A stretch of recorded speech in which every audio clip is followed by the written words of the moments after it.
মোহতারাম হাজিরিন, এই দুনিয়াতে যত মানুষ আল্লাহ তাআলা পাঠিয়েছেন সকল মানুষের মর্যাদা কিন্তু সমান না। আপনারা কি বলেন, মর্যাদা সমান? কারোর মর্যাদা অনেক বেশি, কারোর মর্যাদা মধ্যম মোটামুটি, আবার কারোর একদমই কোনো মর্যাদা। উচ্চ মর্যাদা হওয়ারও কারণ আছে,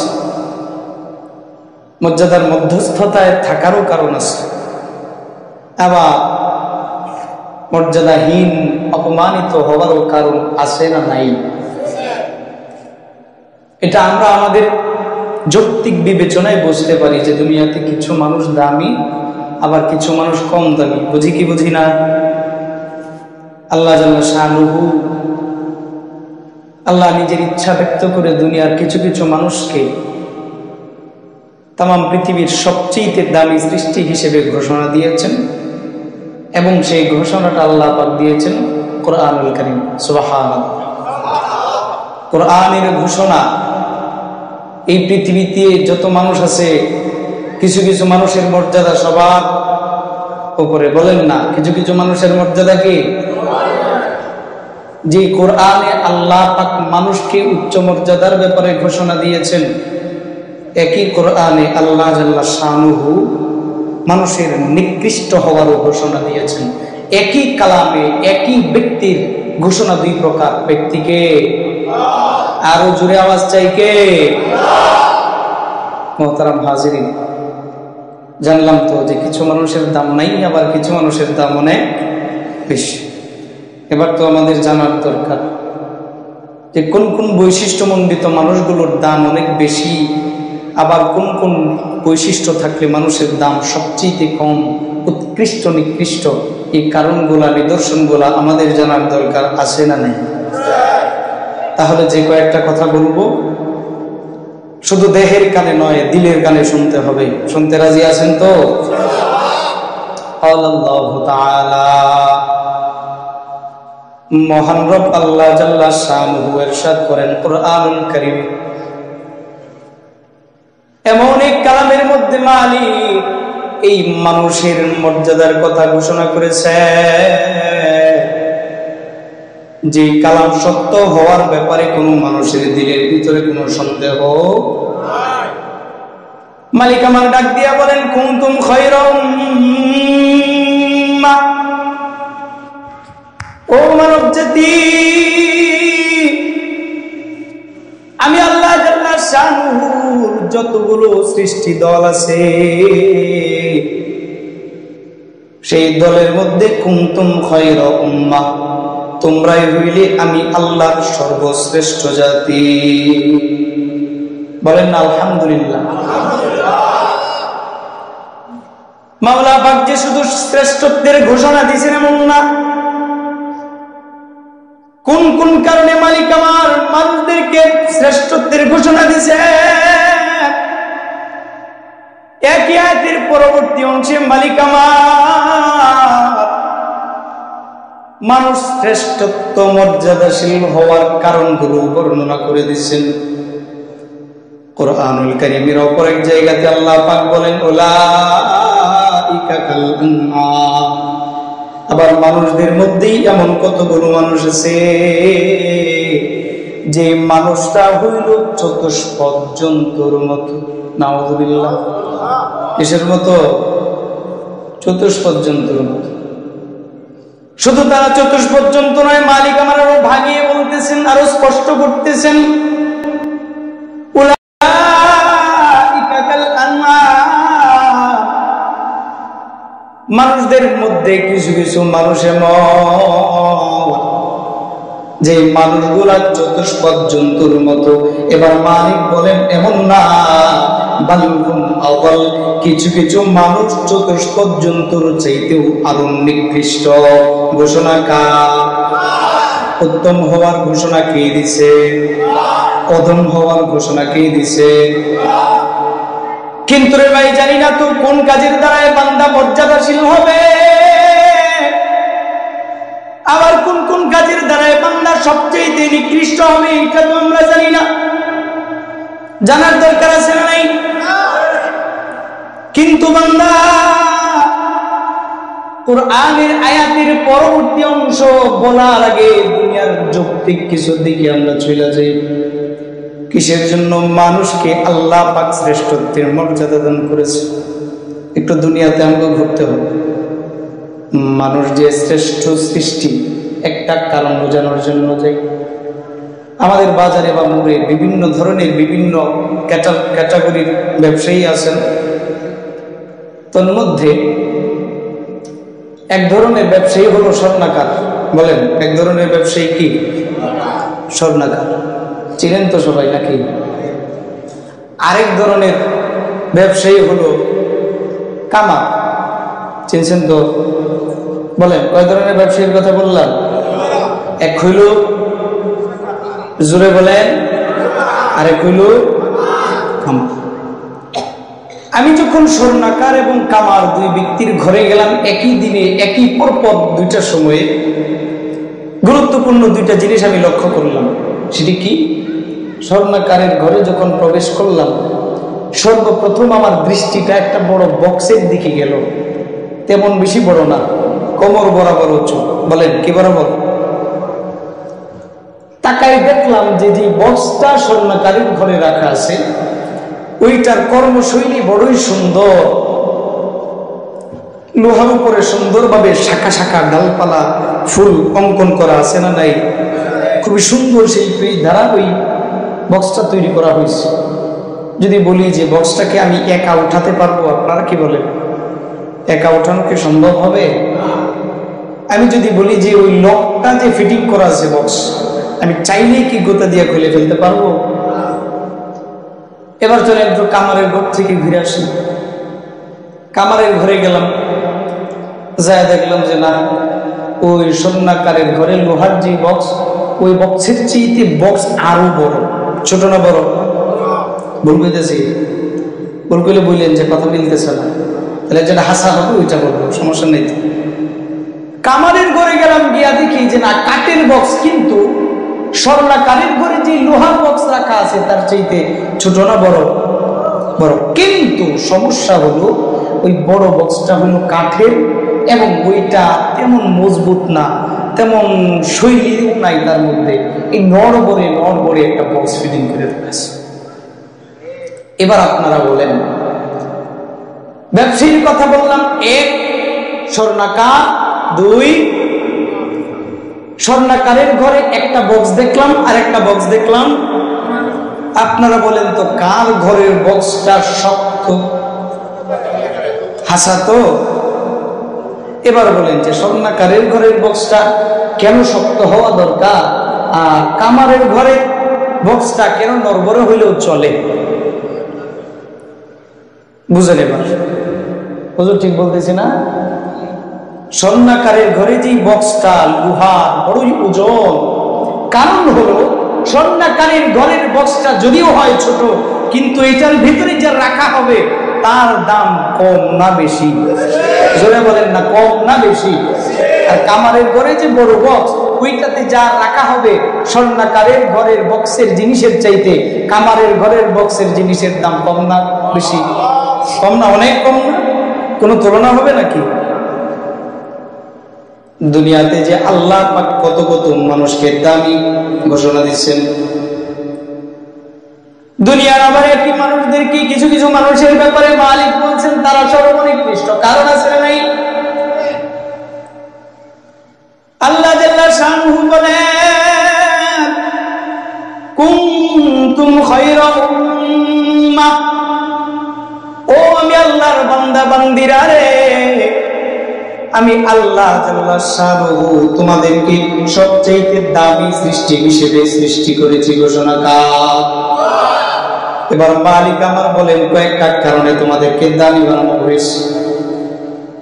এক নম্বর মালিক বলেন, এক নম্বর কারণ হইল উখরিজাত লিন্নাস, বান্দা তোমাদেরকে আমি আল্লাহ এই জন্য সৃষ্টি করেছি দামি কইরা। উখরিজাত লিন্নাস আই খুলিকাত লিন্নাস, তোমাদের মাঝে একে অপরকে সৃষ্টি করা হয়েছে যেন একজন আরেকজনের উপকার করতে পারো, কল্যাণ করতে পারো। বলেন বলেন কেন বানানো হয়েছে? একে অপরের কল্যাণ করার জন্য, মিলেমিশে থাকার জন্য। আমরা ছোটবেলায় আমাদের সমাজ বিজ্ঞান বইয়ের মধ্যে পড়ছি, আরো 10-12 বছর আগে মুরব্বীরা যারা আছেন তারা তো পড়ছেন, ছোট্ট একটা কথা, মানুষ হলো সামাজিক জীব।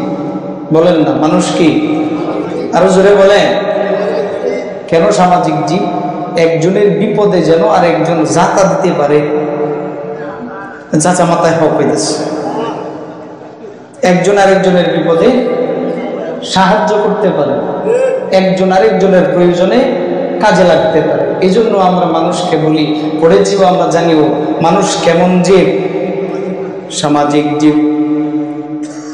এইটা তো আমাকে বই পড়া জানতে হবে না, হাজার হাজার বছর আগে ব্যবস্থা করেছেন কে? বিজ্ঞানীরা তো হাজার হাজার বছর পরে গবেষণা করে বাইর করেছে যে মানুষ হইল সামাজিক জীব।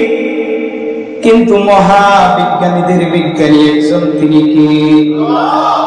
তোমরা গবেষণা করে হাজার বছর পরে বাইর করো যে মানুষ হইল সামাজিক জীব, অথচ আল্লাহ বলেন আল্লাহ মানুষকে তৈরি করেছেন সামাজিক জীব হিসেবে। বান্দা, তোমাদেরকে সর্বোত্তম বানানোর 1 নম্বর কারণ উখরিজাত লিন্নাস। ও বান্দা,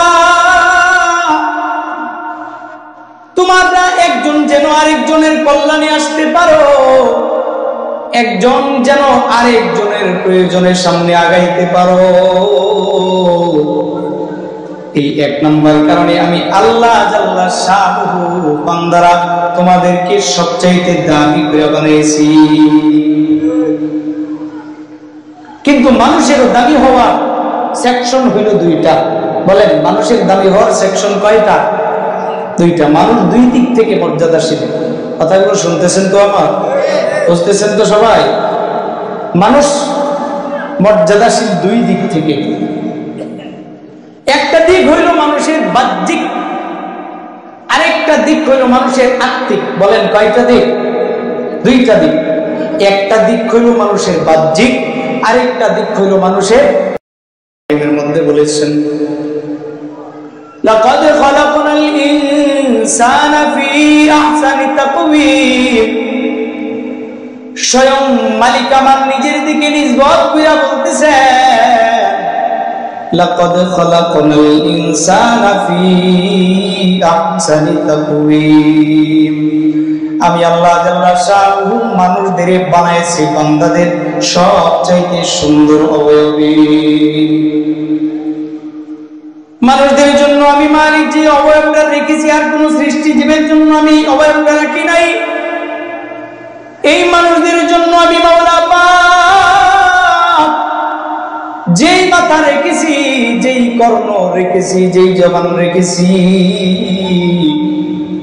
অন্য কোন সৃষ্টি জীবের জন্য সেই সমস্ত অঙ্গ প্রত্যঙ্গ আমি আল্লাহ তাআলা রাখি নাই। আমরা তো মানুষের সৌন্দর্য এমনি বুঝি না, একজন আরেকজনের দেখতেছি কিন্তু বুঝি না। কিন্তু রে ভাই, যখন কোন ফুল বাগানে যায়, চোখের সামনে দিয়া একটা গাছ থেকে আরেকটা গাছের প্রজাপতি উড়ে যায়, আপনাদের কি মনে হয় ওই প্রজাপতিটা দেখতে কি ভালো লাগে না মন্দ লাগে? আরো জোরে বলে, ভালো লাগে। ওইটার সুন্দর কেমন, কম না বেশি? আরো জোরে বলেন, কম না বেশি? কেমন বেশি? কয়, কোন প্রজাপতি যদি কোন বান্দার সাথে সবসময় থাকতো, সেই বান্দার দিলে মৃত্যু পর্যন্ত কোন ব্যথা দুঃখ থাকতো না। প্রজাপতিকে মালিক আমার যত সুন্দর করে সৃষ্টি করেছে, সুন্দর একটা প্রজাপতি যদি কোনো বান্দা বান্দির জীবন সঙ্গী হইতো, সবসময় পাশে থাকতো, বান্দা প্রজাপতির প্রেমে তার ধারে কাছে আর কাউকে কিন্তু ঘেঁষতে দিত না। আপনারা কি বলেন, প্রজাপতি সুন্দর না অসুন্দর? প্রজাপতির আরো একটা সুন্দর দিক আছে, বলবো? যেহেতু বলতেছি, না বললে তো আর উপায় নেই, বলি। কি বলে? আমরা যে ফোন দিয়া এক দেশ থেকে আরেক দেশের বেতারে খবর বলি, কথাবার্তা বলি, এই ফোন তো হলো বিজ্ঞানীদের তৈরি, লোহার তৈরি, প্লাস্টিকের তৈরি। এই ফোন তৈরি করার আগে আল্লাহ জাল্লা শানুহু এই পৃথিবীতে হাজারো হাজারো লক্ষ কোটি মোবাইল ফোন তৈরি করে রেখেছে। সুবহানাল্লাহ বললেন না? বলবেন কেন?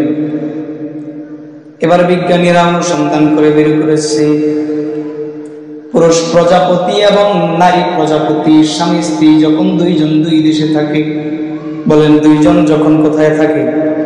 দুইজন যখন দুই দেশে থাকে, এক প্রজাপতি স্বামী আরেক প্রজাপতি স্ত্রীর সাথে ফোনের মাধ্যমে বেতারের সংবাদ পৌঁছায়।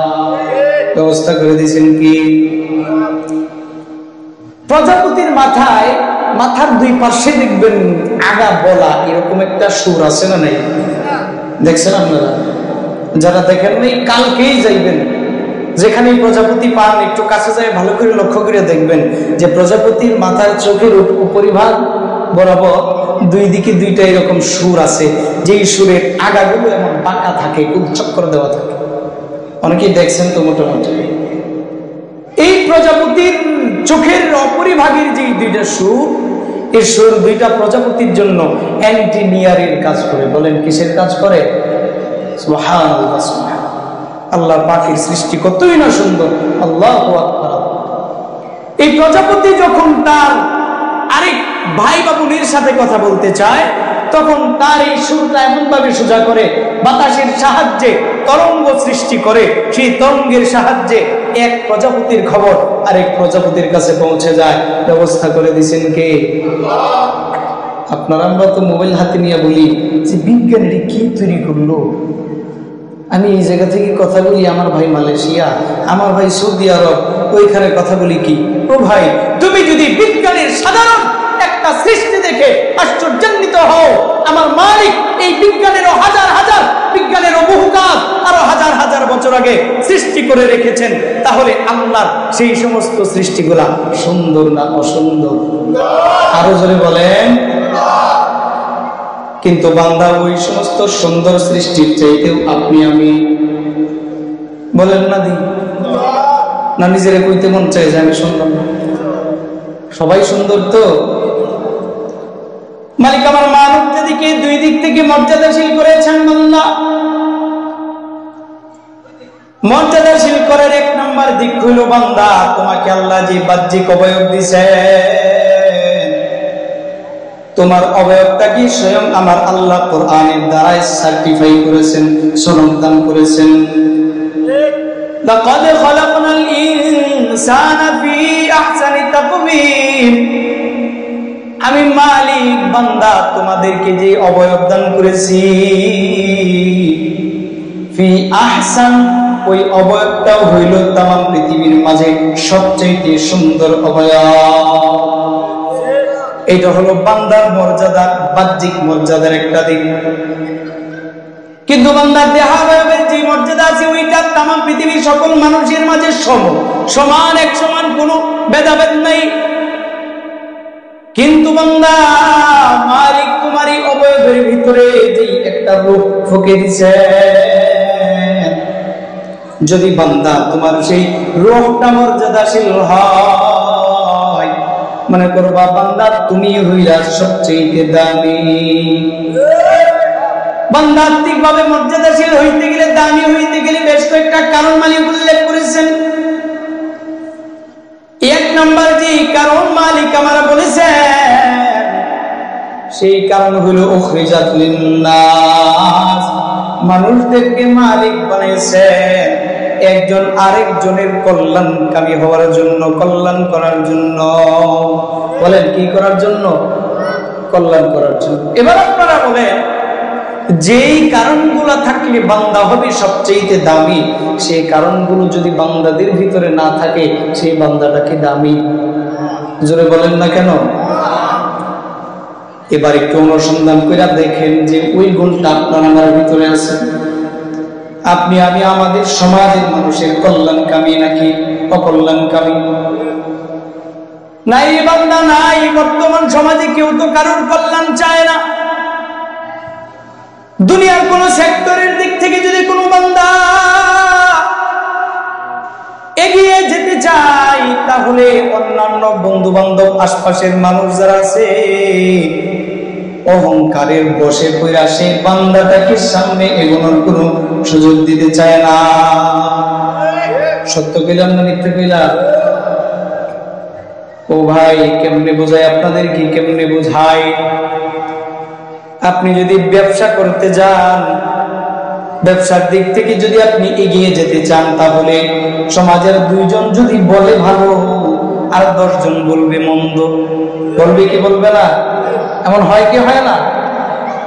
কিন্তু রে বান্দা, তোমার ভিতরে যদি মানুষ একজন আরেকজনের কল্যাণকামী হওয়ার গুণ না থাকে, মনে করবা যে কারণে মালিক দাবি বলে ঘোষণা করেছেন, একটা কারণ তোমার ভিতরে নাই। তুমি মনে করতেছো যে হাই মালিক তো দামি হওয়ার ঘোষণা দিছেন, আমি তো বড় দামি। কিন্তু বান্দা, যদি গুণগুলা তোমার ভিতরে না থাকে, তাহলে যতই তুমি জবান দিয়ে দামি দামি বলো না কেন, আল্লাহ কিন্তু বান্দা তোমাকে কখনো মর্যাদা দান করবেন। এবার মালিক আমার 2 নম্বর কারণ বলতেছেন।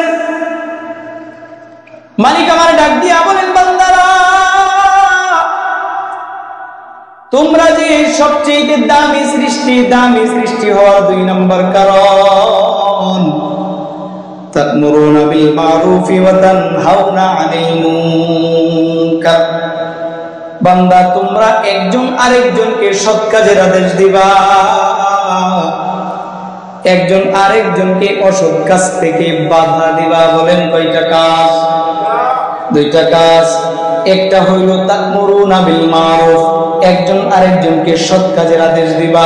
2 নম্বর ওয়া তানহাউনা আনিল মুনকার, একজন আরেকজনকে মন্দ কাজ থেকে বাধা দিবা। কিন্তু না রে বান্দা, না না না, সমাজে তো সৎ কাজের আদেশ নাই, আছে নাকি? সমাজে তো অসৎ কাজ থেকে নিষেধাজ্ঞা নাই। সৎ কাজের আদেশ এবং অসৎ কাজের নিষেধ আমাদের সমাজে না থাকার কারণে মন্দ কাজগুলো সমাজে বাড়তেছে না কমতেছে? বলেন না, মন্দ কাজ সমাজে বাড়তেছে না কমতেছে? আর ভালো কাজ কমতেছে। বিশ্বাস হয় না আপনারা? ইমাম সাহেব যখন গাস্ত করে প্রতি সপ্তাহে একদিন 4-5 জন মুসল্লি নিয়ে যখন যায় নামাজের দাওয়াত দিতে, টয়লেটের কথা কইয়া বদনা লইয়া যায় পরে আর ফিরে আইয়ে না। আশা করছি কি আমার মহল্লায় আমার একদিন দাঁড় করাই তুই যে গেছে তো গেছি, 5-7 মিনিট দাঁড়ায় রইলাম, কোনো খোঁজ খবরই নেই। কারণ কি? সৎ কাজের আদেশ নাই, অসৎ কাজ থেকে বাধা দান করা নাই। এই 2টা কাজ না থাকার কারণে আজ সমাজের অবস্থা বড় ভয়াবহ। পিতা তার সন্তানকে কখনো সৎ কাজের আদেশ দিতেছে না। আমাদের দিন কেমন যায়, কেমন যায়? 24 ঘন্টার মধ্যে আপনার আমার সরল একটা রুটিন হলো ভাই। কাজ কাম থেকে, নিজের কর্ম থেকে বাসায় ফিরে রাতের বেলায় খাওয়া দাওয়া করে শুয়ে যায়, নামাজের কোনো খবর নাই। সারা রাত নাক ডাইকা ঘুমাইলাম, ফজরের নামাজের বেলায় পিতাও নাক ডাইকা ঘুমায়, সন্তানও নাক ডাইকা ঘুমায়। যেই পিতার দায়িত্ব ছিল যে সন্তানকে ঘুম থেকে জাগ্রত করে মসজিদের দিকে পাঠাও, যেই পিতার দায়িত্ব ছিল সন্তানকে ছোট্ট কাল থেকে আঙ্গুলের ধরে ধরে মসজিদে নিয়ে যাও, ওই দায়িত্বশীল পিতা আজকে বেনামাজি, ওই দায়িত্বশীল পিতা আজকে অপরাধী। যদি পিতা নিজে অপরাধী হয়, সন্তানকে কি সৎ কাজের আদেশ করতে পারবে? করতে পারবে নাকি? সন্তান যদি বিভিন্ন মন্দ কাজ করে আসে, বাবা বরঞ্চ বাহবা দেয়, তারপরে সন্তানকে মন্দ কাজের ব্যাপারে বাধা দেয় না। মন্দ কাজের ব্যাপারে বাধা না দেওয়ায়, সৎ কাজের প্রতি বান্দা সন্তানকে, আপন মানুষদেরকে আদেশ না করায়, সমাজের হাল এখন এমন হয়ে গেছে, পিতাকে যে ঘাটের অপরাধী দেখা যায়, সন্তানকেও কিন্তু সেই ঘাটের অপরাধী দেখা যায়। আমাদের এলাকায় কিছুদিন আগের কথা, বলি, যদি না বলি তাহলে তো বুঝবেন না।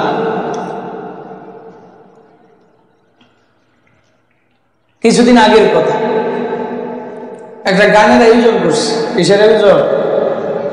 গানের আয়োজন। 4 লক্ষ টাকার মতো খরচ করছে গানের আয়োজন। তা গানের আয়োজনে আনছে কি 3 জন, কি বলে নাচ গান করে যে মহিলারা, মেয়েরা, 3টা অর্ধরঙ্গ নারী এনেছে, 4-5টা পুরুষ, এদেরকে দিয়ে সারা রাত গান বাজনা সব চালিয়েছে। আমরা এশার নামাজের আগ পর্যন্ত সারাটা দিনভর রাস্তায় ছিলাম, ওইটাকে কিভাবে ঠেকানো যায়, কিন্তু ঠেকানো সম্ভব হয় নাই। কিন্তু আশ্চর্য হইলাম সবচেয়ে বড় কোন জিনিসটার উপরে। একটা কথা বললাম না যে পিতা যে ঘাটের অপরাধী, সন্তানও একই ঘাটের অপরাধী, তাহলে পিতা তার সন্তানকে মন্দ কাজ থেকে বাধা দিবে কিভাবে? বাধা দিবে কখন?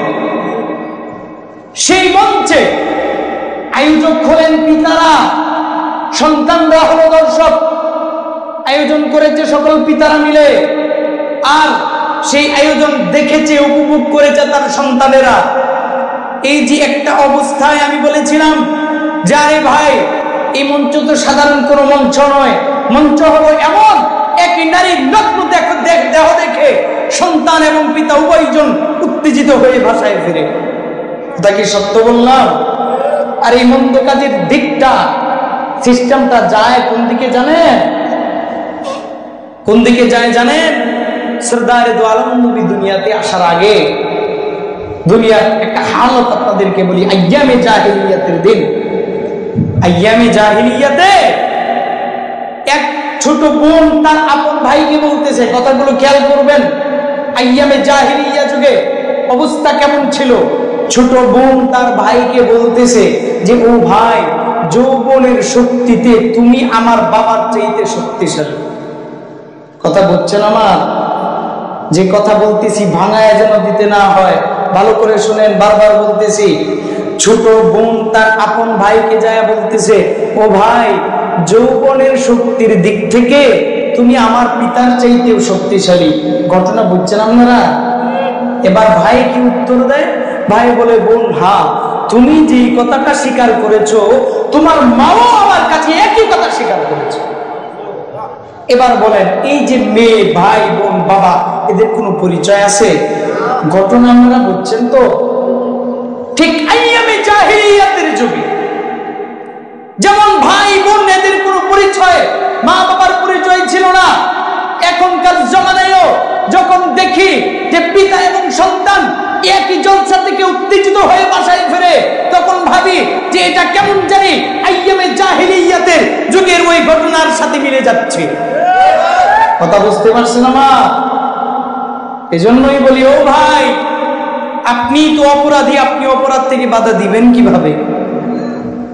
এবার বলেন, অপরাধ থেকে যদি বাধা দিতে হয়, নিজেরা কি অপরাধ করলে চলবে, না অপরাধগুলি পরিত্যাগ করতে হবে?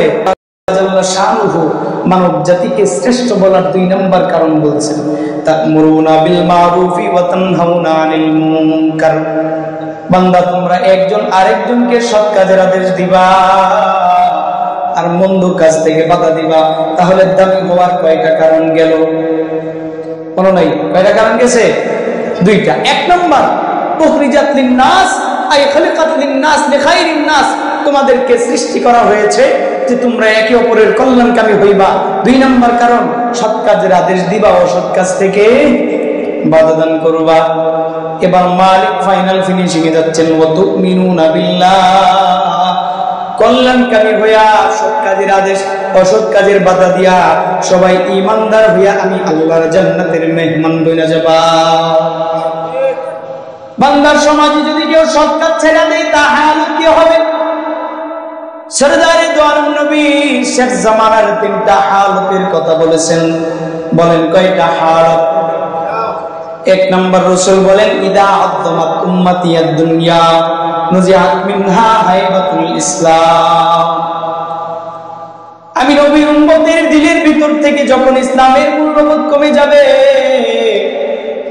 ইদা আদমাত উম্মতি আদ-দুনিয়া, আমি নবীর উম্মতদের দিলের ভিতরে যখন দুনিয়ার মহব্বত পয়দা হবে, দুনিয়ার সকল সার্বিক লোভ লালসা যখন বান্দার দিলে ঠাঁই করে নেবে, নুজিআত মিনহা হাইবাতুল ইসলাম, তখন বান্দার দিলের ভিতর থেকে ইসলামের মর্যাদাবোধ মূল্যবোধ কমে যাবে।